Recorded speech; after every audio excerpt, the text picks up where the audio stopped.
Want to achieve network marketing success? Then you're in the right company. Hello, and welcome to Leave Nothing to Chance, hosted by networking marketing giant John Solider. Learn everything you need to know about the network marketing space from somebody who's actually done it. Join us every week for front row seats as we feature some of the finest and most successful personalities in network marketing. Leave nothing to chance. Join us now. Well, here we are, Foster Owusu and John Solider doing another podcast, November 1st, already looking at the end of 2022. What happened to 2022? I don't know. What about you, Foster? Is it going fast on your end too, or what? Well, it is. And, the thing about time is running out for all of us, whether we like it or not. It is something that you cannot get too much of it. But I think the key thing is you use it as it comes, because when you just sit back and let it pass you, you're not going to get it back. That's for sure. Exactly. One thing we can't buy any more of or make any more of is time. That's certainly true. And let's start out. First question: how do you evaluate a good multi-level marketing business? Now, you've been doing this, so everybody knows who doesn't know Foster. I know a lot of you do know Foster. You've heard of my previous shows, and he and I have co-authored a book together, an Amazon bestseller, and he's authored another book on his own as well. I'm sure he'll reference both of those in our conversation today. But Foster's an authority. He's been doing this over 30 years. You do anything over 30 years, you see a lot and you form a lot of opinions. And the fact that you've been able to survive in network marketing full time for all of those years means you've done something right in your business, but it also means you're a good evaluation of what works and what doesn't. So let's talk about that. What makes a good multi-level marketing business? John, I can list probably 5 top, but 2 for sure that is on my list will be what I call stability. And stability in this case will be financial stability, because if I'm going to join a company, regardless of their product, regardless of their concept, regardless of their pay plan, I want to make sure for sure that the company is stable. And in other words, if I put in the work, they will be able to send me a check. If we are running out of raw materials, they will be able to buy products without having to rely on the bank. So, the profile of the company and the owners of the company would definitely appeal to me. The second thing would be a unique product that has real value in the marketplace. Because, at the end of the day, when it comes to business, if you're not solving problems, you're not going to last very long. So the product has to be unique, but it also must have real value. The third thing for me would be something that is, in the area of consumables, because again, when you have something that is consumable, then it has this repeat sale that I believe gives us the longevity to stay in the business. Another thing that I would seriously consider would be something that I would say the playing field has to be, level for all of us. In other words, the pay plan has to be fair. And finally, if I can talk about one crucial element in evaluating a business, for me would be sort of a guarantee policy on either a product or a service. Because again, the only time you're going to get bad press from consumers is when they are not happy. But if you have something that you can back it up to say that, hey, you can try for 30 days. If you're not happy, you can return it and get your money back. Well, as a distributor, if you give me all these, points to work with, I can easily build a business out of it for sure. The financial stability, a unique product with real value. Those would be my top 2, but the other 5 that I mentioned are equally important. So how does somebody commit to building a successful future? What's their mindset got to be? What's their reason and logic got to be? What's their why got to be? All of those things, all those tangible assets and anything in addition to building that successful future like you've done for yourself and your family?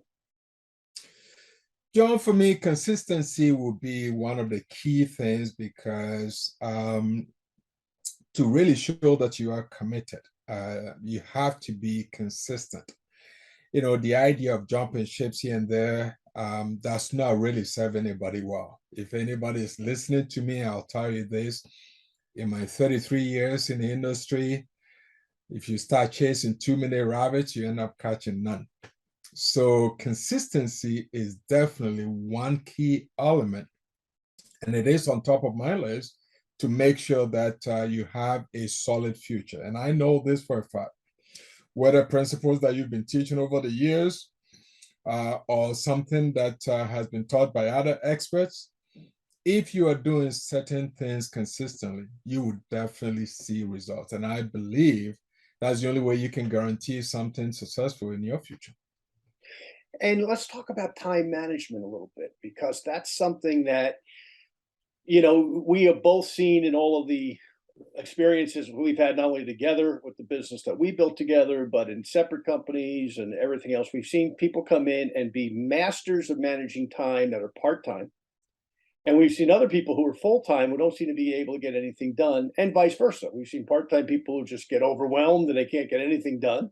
And we've seen full-time people who are great at managing time. Let's talk about the people who are successful managing time and how to do that with all those life balances that I know are important to you. Right? I know you take care of your health. I know you train every day. I know you've got a family, you've got kids, you got a wife, you spend time with them. I know you're very helpful in your church. I know you're sitting on a board there, etc. So how do you do all of that and still have time to make the living that you need to make to support your family in a style that they become accustomed to in network marketing, be it part-time or full-time? Because a lot of people listen to the show or obviously have full-time employment and they're wondering, how do I find those extra hours to build my business? So talk about that, if you will. Yeah, so John, for sure, we all have 24 hours in a day. That's not going to change. It hasn't changed. It will never change. So at the end of the day, it boils down to the quality of time more so than the quantity of time. So the number of times, we all have the same thing. So assuming that your 8 hours is for sleep, the remaining 16 hours, what you do with it is entirely up to you. Personally, I don't like to be overwhelmed by anything, especially when it comes to time. There are certain things that are always beyond our control. We know that. Those are called circumstances. It's called life. However, I have broken my day to something that I call six packs. And this morning, as I was working on, I'm thinking, boy, is this six pack gonna come? No, but it's a different kind of six pack. So you and I believe in certain things that is across the board. So my six pack are certain things that I put in six categories. And for me, on a daily basis, something in the area of spirituality and devotion is something that must come first. So I call this the things that gives me energy to get out of bed. So spirituality and devotion, and I'll spend some quiet time just to connect. And I do that on a daily basis. The second thing for me on my six pack is in the area of health and fitness. I am big on what I put inside my body. I also believe that you don't need to have a gym membership to stay fit. All you need is a mat and some stretch, bands, and find some weights, and you can easily do something. So I make sure that I have zero excuses for things like health and fitness. When I say health and fitness, on a daily basis, I make sure I take my supplements, because you are what you eat. So, me getting, this interview from you and being interviewed by you, it's like, I'm preaching to the choir, but this message is not for you, it's for the other people who are listening. So my six pack, you hear about my spirituality and devotion, number one, health and fitness, number two, and then number three, John, is what I call family responsibility. Before I go to bed, I already have an idea what my family schedule looks like the following day, and or the next day. So for our home, we have something we call the House of O. So that is the House of Owusu. So we have a chat where everybody put in their schedule. So in other words, I have two, let's say, young adults who are in college, and then I have my 16-year-old that he depends on me to get to school and back, right? But the in-between stuff, I still need to know about the young adult schedule so that if there's something that I can do and offer help, okay, I'll do that. The 16-year-old, for sure, his schedule is fixed. We know what time he goes to school and all that stuff. If there's something I need to do to support my wife and the rest of the family, this is what I call family responsibility. So that's number 3. Then when it comes to number 4, like what we are doing right now, that's what I call business. So my 6-pack, number 4, is business. When I'm doing business stuff, I'm not getting distracted. I'm not being called because the honeydew for me, and honey, can you get this for me? Honey, can you help this? That is on item number 3. So once I do what I must do, then I'm able to focus on business. Number 5 is what I call personal development. There's not a single day, John, that I don't listen to a podcast, particularly the one on living, nothing to change. There's not a single day that I don't listen to somebody like Jim Rohn. There's not a single day that I don't listen to a favorite speaker of mine. If I am having a very low day, I'll listen to somebody that you and I both, are fond of. And I remember one time you called me up and said, you need to listen to this sermon. You got your hands full. And I'm telling you, it was the right moment when I needed that type of uplifting spirit.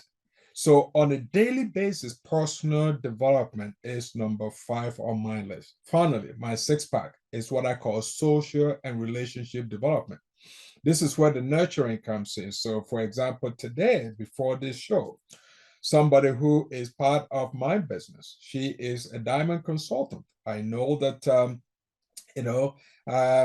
she's not feeling that well. So I reach out to her just to check up on her. It wasn't a long or a lengthy conversation, but she's not the only one. In other words, when I go through the day, there are certain people that I just reach out to find out if they need any help from me or they need encouragement. People that are not yet in my business, but I'm reaching out to them, house family, housework.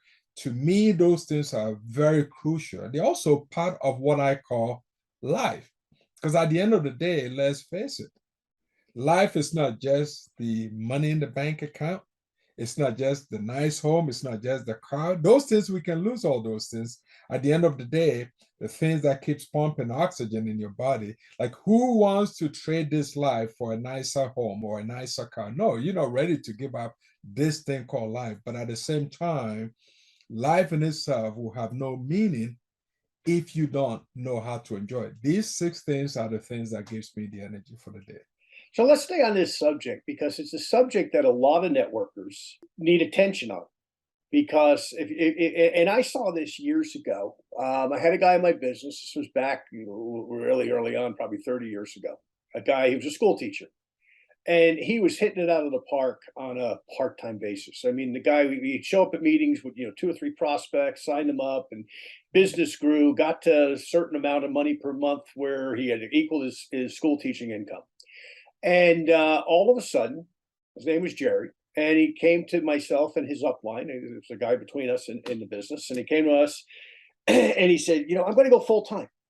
And we both said, at school, you've got your benefits, you've got your circle of influence, you've got other teachers that when you show them what you're making part time, you're going to continue to recruit them. He worked in a very big school system in New Jersey, and on and on. And we just encouraged him, like, that would not be the right thing.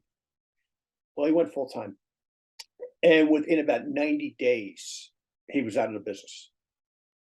Because all those good disciplines that you've developed over 30 plus years, that I've developed over 30, almost 40 years now, that others that we've interviewed on the show have developed over a lifetime of doing what they do, where every day, hey, how do I itemize each thing? He didn't do that.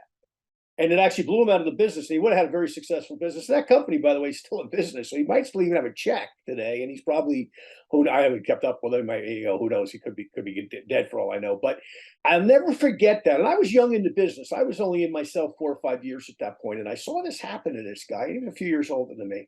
And I want to talk about that for a minute, because you have a statement that I think you got maybe from Rich DeVos or maybe Dexter Yeager or maybe somebody else over at the Big A company, that that there's no PV in the TV. And I remember early on when you and I started working together and becoming friends all these many years ago that we've known each other, that you said that.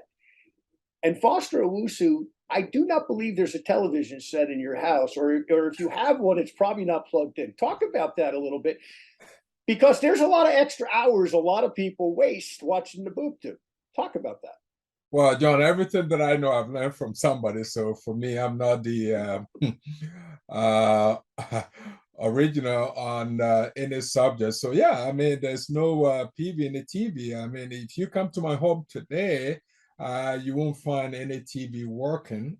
We don't watch TV in our home, not because we are against it, but we just have a lot of things going on in our lives that gives us more joy, and we do things together as a family. So we pray together every night, and my wife is, I give her credit for this. She is big on this.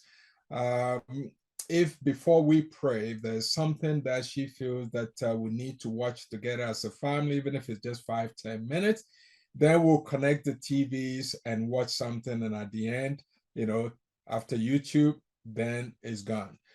So we don't spend time watching TV. My 3 kids, we are so fortunate. The youngest, who is 16, I talk about him a lot.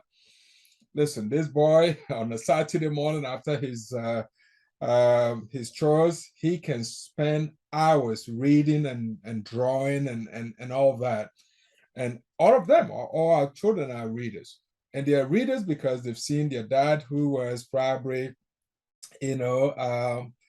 less privileged than they are, coming from a background where I did not have books around me. I did not even have access to a library. They've seen that if you come to my home and you take proper inventory, for sure, you will see about 2,000 books around. So, there's no real PV in the TV. And this is what I think most people don't get. They think when you go full time, then you have more time. No, it's what you do with the hours, because, if I spend my 16 hours in front of the television, okay, and I'll give you this example. I mean, I don't really preach to my children, but I reason with them.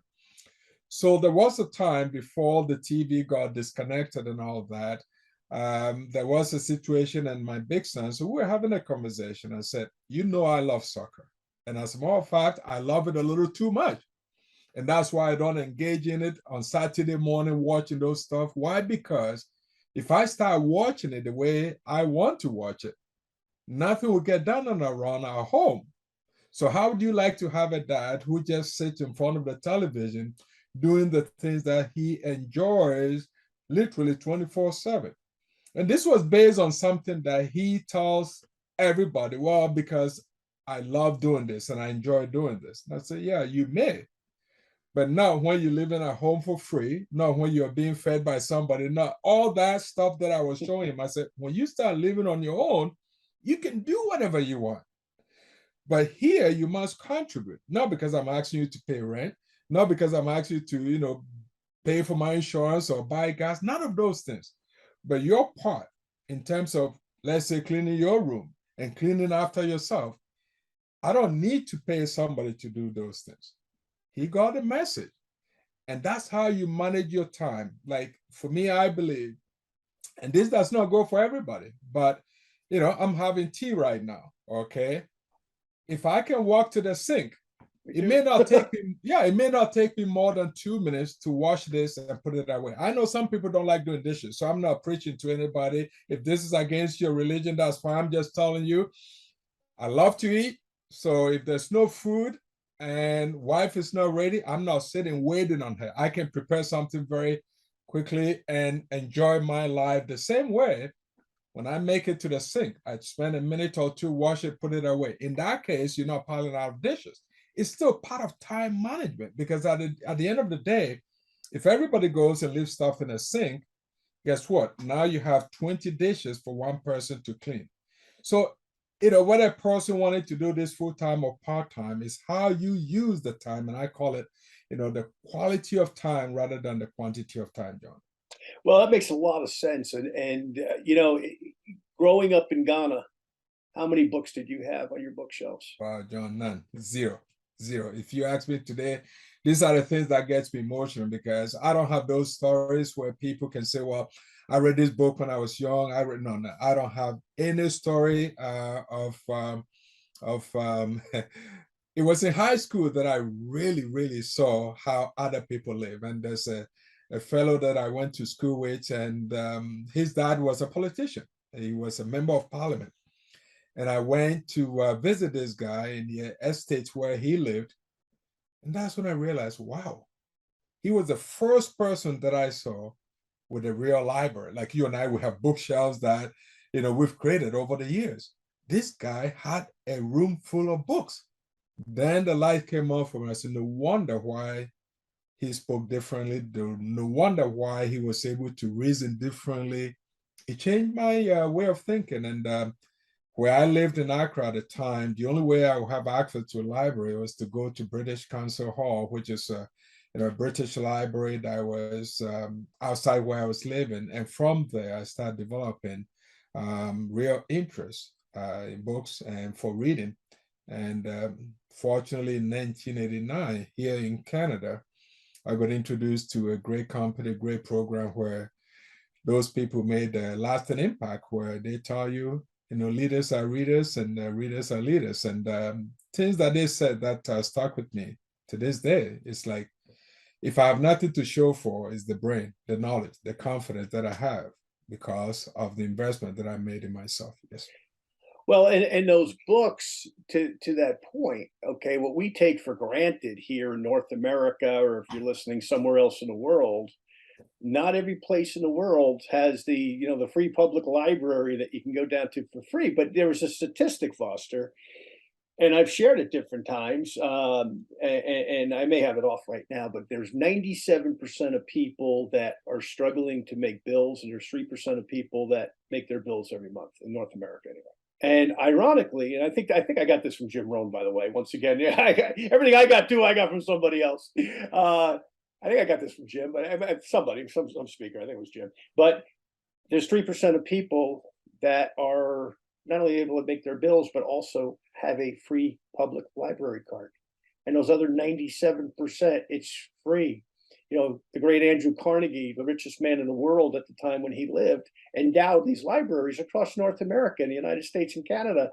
Every other town's got one. It's free. Take advantage of it. And, I was reading about Dr. Ben Carson. I know I've talked about Dr. Carson different times. And both he and Dr. Michael Greger, right?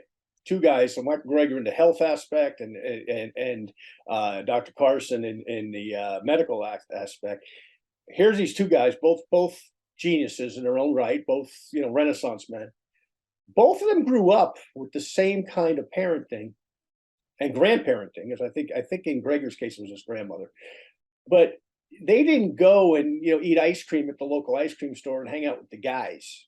They went to the library, and grandma or mom said, just pick out a book. And they would go in and pick out a random book on a random subject and read about it. Well, why are we talking about them here? Because they're two of a lot of people that are successful in this world who had similar habits that they developed. And Foster's a master of this. I can tell you how many times Foster has picked me up in Toronto over the last 30 years and handed me a book. Hey, here's a new book for you, right? Some author, probably never heard of them. You got to read this, But before we leave time management, Foster, I want to ask you one other thing on this.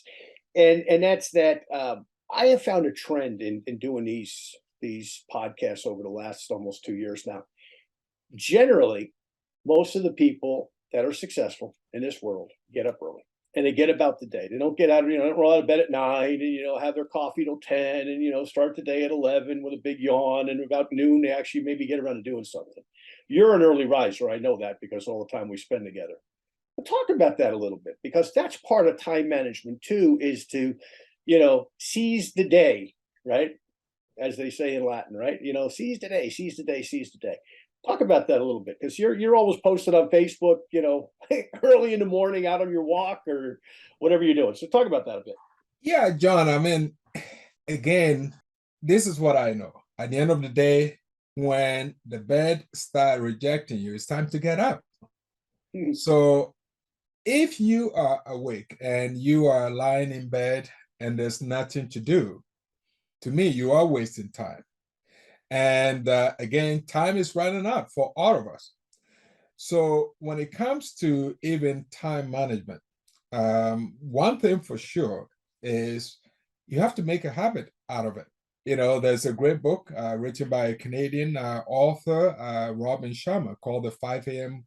Club book. I have recommended to so many people in our industry, and he's not paying me for promoting his book. I'm one of those people that once I read a book and it's helpful to me, I like to pass it on. And I mean, sometimes I do that to also be able to have a conversation with another reader, because every time I give you a book, on one hand is for you to know what I'm reading, and on another hand, I want to be able to get into your head to find out what did you get out of it. And it just, for me, something about having discussion and having something that is on a common level, it gives me the juice. But back to the early morning hours, like Robin Sharma, in his book, The 5 a.m. Club, for example, he wrote something called the victory hour. And that is, let's say, when you get up early in the morning, he has something is called the 20-20-20 rule. So the first 20 minutes, you can do one thing, another 20 minutes, you can do another thing, another 20 minutes. So you break that hour into 20-20-20. And what I'm saying is, it's like you and I were readers, but not everybody can read, let's say, an entire book within a day or a week. But I tell people all the time, if you can read one page, it tells me at some point you can read 2 pages and eventually 3 pages and on and on and on. So for somebody to read 15, 30, 45, sometimes 60 pages is because they started reading 1 page at a time. And this is how habits are formed. And for me, being able to get up early in the morning, there are certain things for sure that the first 3 hours, I'm able, let's say from 5 to 8 a.m. in the morning, I know for sure I'm not getting phone calls to disrupt my day. So whether it's about me trying to get myself into a particular book or something that I need to solve, these are the victory hours. Obviously, a person like you calling me early in the morning, I got to know it has to be urgent. You don't call me that early, but if you call me that early, I have to treat it as it's an urgent matter. But what I'm saying is most people don't call you around 5 to 8 in the morning, at least not on a consistent basis. So if you want to do something for yourself in the area of self-development, you want to do it during the time when people are not disturbing you. During the day, those are not the time to be reading or having your devotion. Of course, there are times when you still need that 5 minutes to go down somewhere and say, you know what, I need something beyond just my brain, my knowledge. I need to go down my knees and maybe pray over this before I respond. So yes, you may have certain intervals during the day to do little things, but in terms of making it a habit of something that is going to sustain you, you need to make the time. And I believe the early hours are the victory hours for sure. There's a new one out called Miracle Morning, and there's even a video that's out on it I think it's on Netflix. And I have not gotten into it yet. I bought the book, and I just honestly, with everything that's gone on in my life the last few weeks, I have not read it yet because I was right in the middle of another book when I got it. But Dan McCormick, suggested it, and I think it's along the same line, but even better. But so, but to that point, early risers, right? That old thing, right, that our mothers told us about. The early bird catches the worm and all that stuff. Well, that was to get us out of bed, probably to go to school when we were kids, but it carries over to adulthood generally. And I'm not saying everybody. So if you're listening to this and you say, hey, I sleep till 9 and I'm a super producer and I go to bed at 2 o'clock in the morning, because there are people like that listening to the show. That's okay. That's your thing. But generally, you're going to find the earlier you get up, the more you get done. I mean, I think of, our United States Marines, boy, those guys do more by 7 a.m. than most people do all day. Well, they're up at 3, 4, 5 o'clock in the morning. So anyway, nothing wrong with it. So let's move on, Foster. Let's talk a little bit about residual income and the power of it. Well, I mean, residual income is, I would say, yeah, residual income is money that continues to flow after an investment of time and resources has been completed. So let's look at our particular industry. Sometimes we refer to residual income as a passive income. And there are people that have been able to build what we call businesses that gives them royalties and all of that. So that's what I meant by even after an investment of time and resources has been completed. And to me, I think it is the real and the main attraction when it comes to our business. Because remember, there are a lot of businesses out there and a lot of professionals out there that, let's say, maybe on a daily or monthly basis, they could be earning more money than some of us. However, what makes this real exciting for me, and what makes it powerful for all of us in this industry, is the fact that you can bring somebody who's a professional, such as an accountant, a lawyer, let's say a commercial pilot, or even a dentist. And you know that these people are only trading time for money. And I'm talking strictly them working in their professional field. We're not talking about investments that they have on the side or whatever. I'm just talking about how they earn their money. The real power here is I can name certain people in the industry, including yourself. You don't like talking about yourself, but including yourself, that I can make this case. When I'm talking about an accountant, a lawyer, a commercial pilot, or a dentist, and I say, let's say you don't show up for work for a whole year. Stay in your home. Don't move. Stay for a whole year. Don't turn on the computer. Don't do any work. And I can have people in this industry who have built a lucrative business that have this residual income or passive income coming in month after month. And I can tell you, they will see check after check for the next 12 months, which a dentist cannot do. No dentist earns money if they're not out there physically drilling, cleaning, and filling. They don't earn any money without doing those things. The same thing for a lawyer. So there's something very powerful about this that, unfortunately, people don't always understand. And I believe probably the person who made a real case for us is J. Paul Getty. He said, I would rather earn 1% of the effort of 100 people than to earn 100% of my own effort. Again, if you are a commercial pilot, the only time you get a paycheck is when you produce, when you are a dentist. And I can go on and on and on. And every time you try to make this comparison, some people think you're bashing these professions. That's not the point. You need to really draw some comparison for people to understand why some of us are so passionate about this. You've been in the industry since 1983. That makes it 39, going 40 years next year. But there's also something very powerful. If you were a lawyer and tomorrow you were to retire, Fred cannot take over that firm, even if he can run it from a business point of view. Most of the partners will not listen to him if he's not a lawyer. They will say, well, what do you know about law to manage that? So that means you have to sell that business. That'll be the end of it. What you have created over the years, and particularly with your last company, this is something you can will to your family. You know, that's what we call generational income. If that does not get a person excited, then they don't love their families enough. Because to me, as I said, it doesn't mean that we don't have our ups and downs, but these are the things that keeps me going throughout the day. There's something very powerful in the residual income. Well, and I'll just add to that, because you're absolutely right. The business that you build, folks, okay, if it's in a legitimate network marketing company, and you're listening to this show, I assume you're in something that you believe is a legitimate company. And there's a lot of great companies out there, frankly, in our industry, and there's more to come. There's some new ones that are looking good, and there's some old ones that have done a great job, and there's some, really old ones that have done a great job that have led the way for the rest of us. But to Foster's point, this is a willable business. And I did a consulting job for one of the industry giants a number of years ago, back in 2004 and 5. The owner of the company, or now owner of the company, I helped him find the company, buy the company, etc. He bought the company with his money, but I helped him find the company and the people who do that through.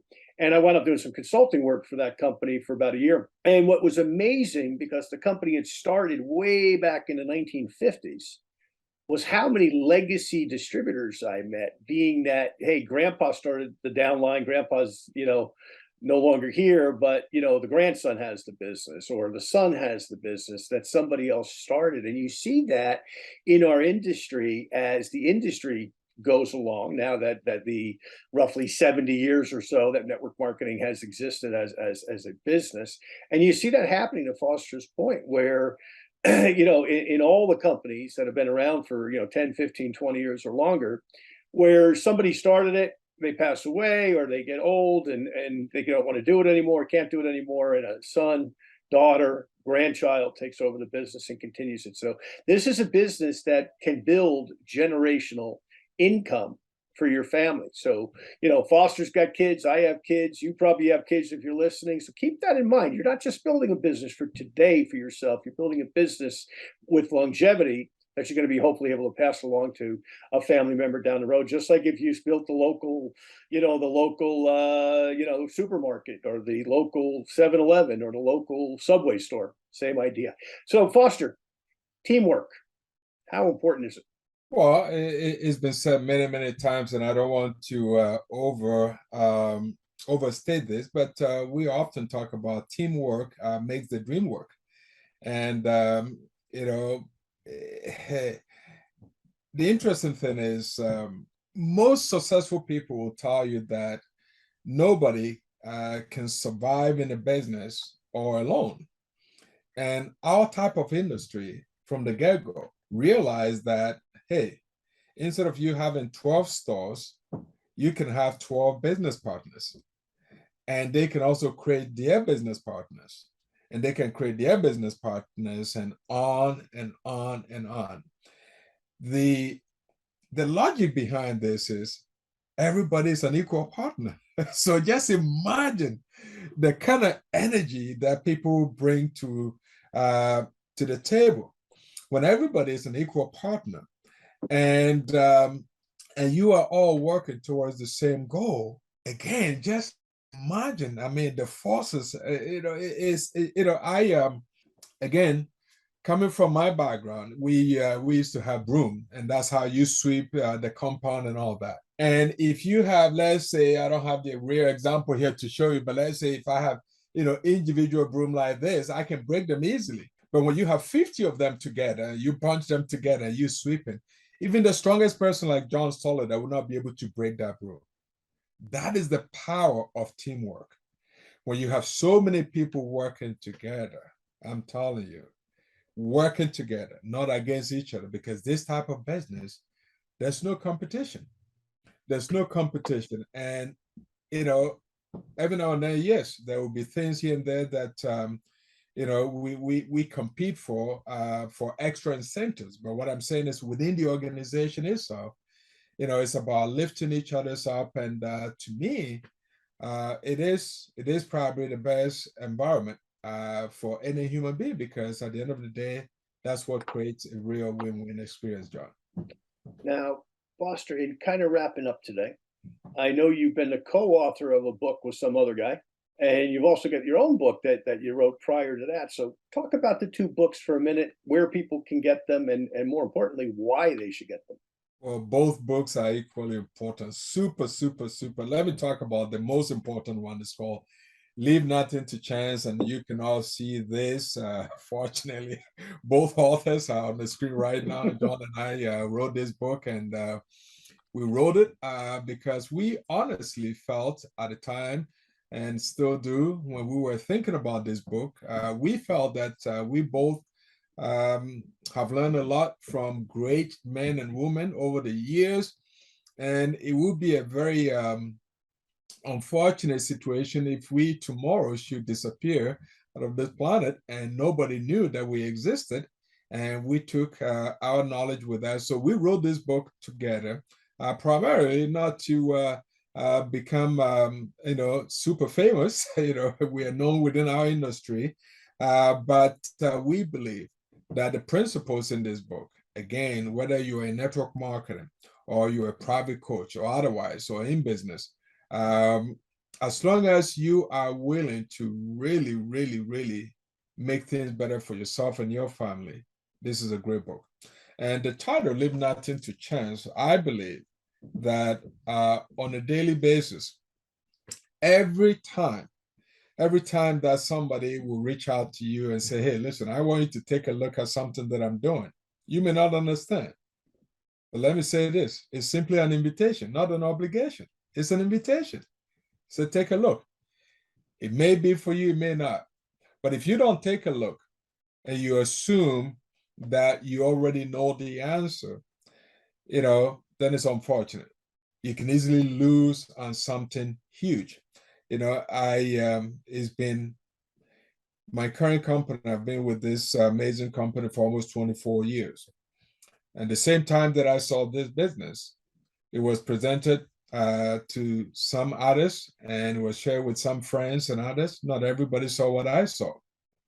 But if you were to do the math, even if you just start calculating for the last 20 years, what I've been able to earn and the contribution that I've been able to make to society. When I say to society, sometimes when people are entrepreneurs, we're being seen as if we are the bad guys, but rather we are the good guys. I remember, it wasn't long ago that somebody, ran the red light and ran into me, and fortunately I'm still here. But my point is, they thought by now I'll be receiving checks from somewhere else. And I said, no, there's no loss of income. My type of work, things like this don't disturb my income, at least not at this point. So there's no claim to have even loss of income. And to me, again, I love my freedom. I'm not a burden on society. The fact that I'm not even claiming anything from the insurance company at this point is exciting to me. I have my freedom. The insurance company is not. All this contribute to society that sometimes people don't realize. But not only that, this book, again, all the 15 principles in there, okay, apart from what John and I have put in, there are other contributors who have done well in this industry. And you're going to learn from them. Finally, leave nothing to chance is what we're talking about today. But this book here, let me see if it can be seen. Anyway, so this is my book. I was inspired to write this book, How to Fire a Boss and Hire Yourself. And primarily, if you just look at the title and you just read How to Fire a Boss and Hire Yourself, you think, well, who is this guy telling me what to do? It's not about you being offended by the fact that you're going to fire your boss. It's rather what inspired this. And what inspired me was the fact that I realized that there's no job security when somebody else is hiring you for a particular paycheck. There's no job security. And I made a case in my introduction that if you can show me one employment contract that guarantees that your job is secure. If you can show me one, I will have a different title for this book. So it's not because I want everybody to go to work tomorrow and fire their bosses, but I'm just saying, just in case you want to have that peace of mind and have a little cushion, just in case somebody wants to threaten you on the job, even if you love your job, before they say you are fired, just say, you know what, it's okay. We can work together. It's okay. Bye. So you can now move on. We don't expect everybody to go full-time in what we do, but I believe having something to fall back on, if nothing else, I will hope every single person will consider having a side gig. And this book teaches that. It's 10 good principles. And I think all those 10, number one, starting with you finding an emotional reason why you want to do something. And number two, something that John talks about, become a student. And when you become a student, that means you're learning from somebody who has already paved the way. And to me, there's no better way to learn. Back to you, John. Exactly. Well, Foster, this has been a privilege and a pleasure, my friend. And hey, look, folks, a lot of information here, a lot of knowledge, and I want to just share some show notes with you all. We'll have two more shows in November. November 15th will be Karen Ford. Karen, like Foster, a long-term friend of mine in the industry. So she'll be sharing some of her nuggets. November 29th, I'm not sure who the guest is going to be. I'm talking to a couple of people for that one. That'll be the last show of 2022. And what will we do in December, you'll wonder? Well, Obviously, you can always go to leavingnothingtochance.com, where all these shows are archived, including the very first show we did, Foster, you and I did now almost 2 years ago, and so many other great people that have come along that we've interviewed that have shared so much. And by the way, this is like a walking encyclopedia of network marketing. I mean, we have multi-million-dollar earners that we've interviewed. We have people who are incredibly successful for decades in the industry that we've interviewed, like Foster, like Karen, for example, and so many others. The late Arlene Lowy was somebody who was featured in not only Leaving Nothing to Chance, but in my prior book, Moving Up 2020. And Arlene unfortunately passed away here a few short weeks ago up in Pittsburgh, and a great friend. But you know what? One of my thoughts when I met with her three brothers was, hey, I got your sister's story on a podcast.